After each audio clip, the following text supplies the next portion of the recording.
우리들이 세상 살면서 느끼는 행복, 또 원하는 행복은 크게 다르지 않습니다. 가족들이 모두 건강하고, 또 하는 일이 잘 되고, 또 자녀들이 무럭무럭 자라서 미래를 잘 준비해 나가는 것입니다. 하나님께서 주시는 복은 바로 우리가 이렇게 원하는 그런 일상의 행복들, 이런 일상의 삶 가운데 나타난다라는 것입니다. 오늘 128편을 보면 이러한 일상의 행복을 주시는 분이 누구시냐? 여호와 하나님이시다라고 말씀을 하고 있습니다. 2절을 보면 내가 수고한 것을 거두어서 먹게 되실 것이다 라고 말합니다.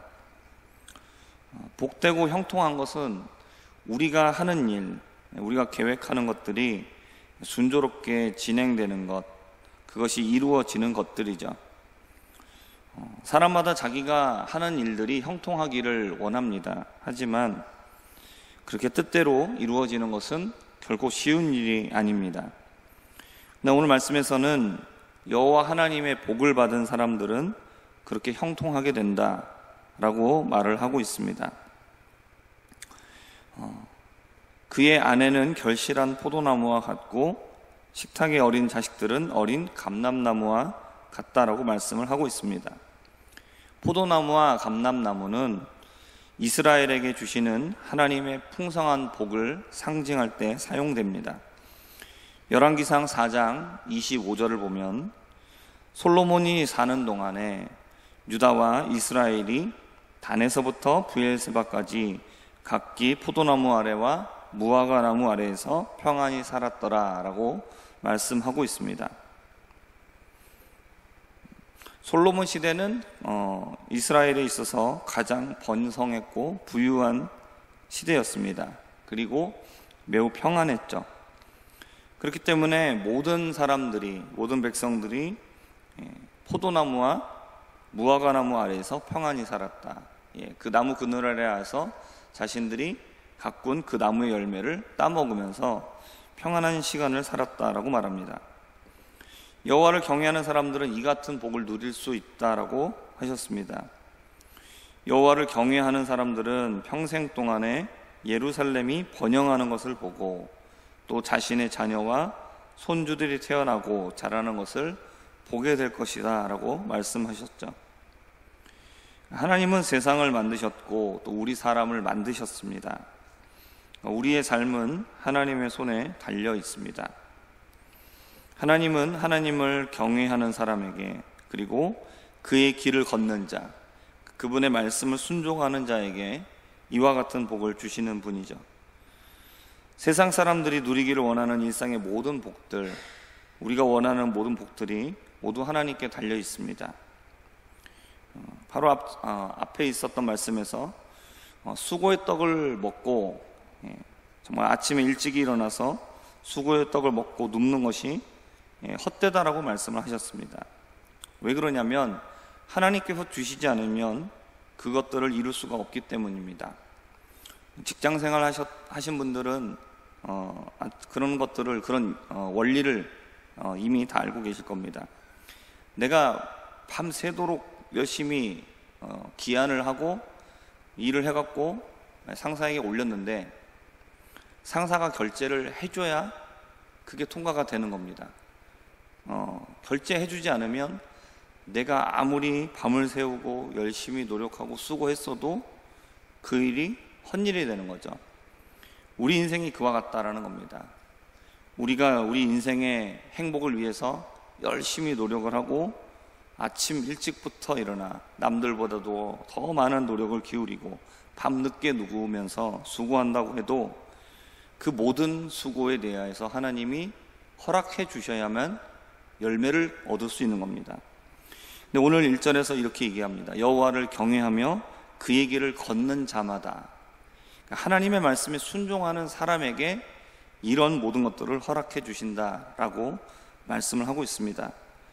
그렇기 때문에 우리가 하나님의 말씀을 순종하기를 힘쓰는 우리가 되기를 바랍니다. 그럴 때 하나님께서 말씀하시는 일상의 모든 복들, 우리가 누리기 원하는 일상의 행복까지도 하나님께서 허락해 주실 것입니다. 129편을 보면 하나님의 백성을 억압하려는 원수들이 어떻게 되는지를 보여주고 있습니다. 이들은 이스라엘이 어렸을 때부터, 그러니까 이스라엘이 시작할 때부터 계속해서 괴롭혀 왔습니다. 이들은 가나안에 거주하고 있었던 7민족을 포함하여서 이스라엘 주변에 있었던 모압과 암몬, 아람, 블레셋, 두로와 시돈, 아수르, 바벨론과 같은 많은 나라들입니다. 이들은 한결같이 이스라엘에게 적대적이었습니다. 기회가 될 때마다 이스라엘을 침략하고 약탈했습니다. 밭을 가는 농부들은 밭을 갈아 고랑을 만듭니다. 그러면 고랑을 만들게 되면 땅을 전부 다 헤집어 놓게 되는 것이죠. 이스라엘 주변에 있는 나라들이 이와 같았습니다. 이스라엘을 계속해서 침략했습니다. 이스라엘을 괴롭히는 모습은 밭 가는 사람들이 밭을 헤집어 놓는 것처럼 평안하게 살고 있었던 이스라엘을 계속해서 괴롭힌 것이죠. 이들의 괴롭힘은 계속되어서 그 밭을 가는 고랑을 길게 만들어 놨다라고 이렇게 말합니다.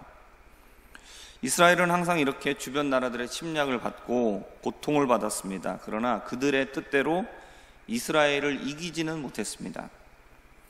이스라엘이 끊임없는 침략 속에서도 계속 버틸 수 있었던 것은 여호와께서 이 악한 자들의 줄을 끊으셨기 때문입니다. 이스라엘은 여호와 하나님의 선택을 받은 자들입니다. 여호와의 백성을 치는 자들은 모두 여호와께서 그들의 힘을 끊으시고 그리고 그들이 수치를 당하게 되었습니다. 이들의 모습은 지붕에 있는 풀과 같다라고 말씀을 합니다. 이스라엘 사람들이 살고 있는 그 집의 대부분은 평평한 지붕이고 흙으로 만들어져 있습니다. 그래서 비가 내리면 지붕 틈에 있는 작은 흙 속에 작은 틈에서 그곳에 풀씨가 떨어져서 싹이 나게 됩니다. 근데 지붕은 흙이 얇고 또 습기도 금방 마르기 때문에 풀이 나으긴 하지만 금방 시들어 버리고 말죠. 그리고 지붕에서 자란 풀은 몇 가닥 되지도 않습니다. 그렇기 때문에 오늘 말씀에서는 이렇게 얘기합니다. 129편 7절에서 이런 것은 지붕에 난 풀들이죠. 이런 것은 베는 자의 손과 묶는 자의 품에. 이들은 추수하는 사람들입니다. 추수하는 사람들은 자신의 품에 넘치도록 가득 안기는 그런 열매를 거두는 사람들입니다. 그들은 자신의 품에 넘치는 그런 열매를 기대하는 것이죠. 그러나 그런 지붕에 난 몇 가닥 풀은 어떻게 됩니까? 금방 사라져버리고 말죠. 그렇기 때문에 우습습니다. 아무것도 아닌 것들이 되는 것이죠. 세상 나라의 모습이 바로 이와 같다라는 것입니다. 저마다 자기를 뽐내고 당장에는 권력을 잡고 세력을 부립니다. 하지만 이들은 아무것도 아닌 허무한 결말을 맞이하게 될 뿐이죠.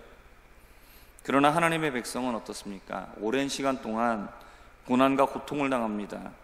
그러나 절대로 망하지 않고 승리하게 되고 마지막에 남는 것은 하나님의 백성이 남게 됩니다.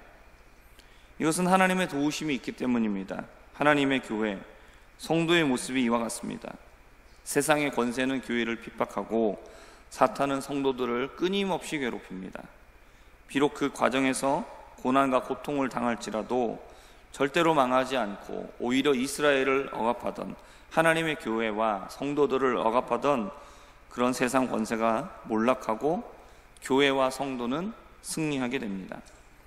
당장의 고난이 비록 부대나 그것으로 인하여 모든 것이 끝나는 것은 아닙니다. 그렇기 때문에 우리의 삶 가운데 고난과 고통이 찾아와도 그것으로 인하여 낙심하지 마시기 바랍니다. 하나님께서 악인들의 줄을 끊으시고 그들을 수치당하게 하시며 그리고 하나님의 백성이 승리하게 하실 것을 믿으시기 바랍니다. 하나님을 경외하는 사람들에게는 이 세상의 행복들을 허락해 주십니다. 성도의 고난과 고통 속에서도 승리하게 하시는 하나님을 붙잡고 오늘도 믿음으로 승리하는 우리 모두가 되기를 주님의 이름으로 축복합니다. 기도하겠습니다. 하나님 아버지, 하나님을 경외하며 그 말씀을 순종하는 사람들에게는 하나님은 이 세상에서 사람들이 원하는 그런 모든 행복들을 허락하시고, 그리고 성도의 고난과 고통이 있다 할지라도 승리하게 하시는 하나님이신 것을 우리가 믿고 온전히 붙잡게 하여 주시옵소서. 감사드리며 살아계신 예수님의 이름으로 기도합니다. 아멘.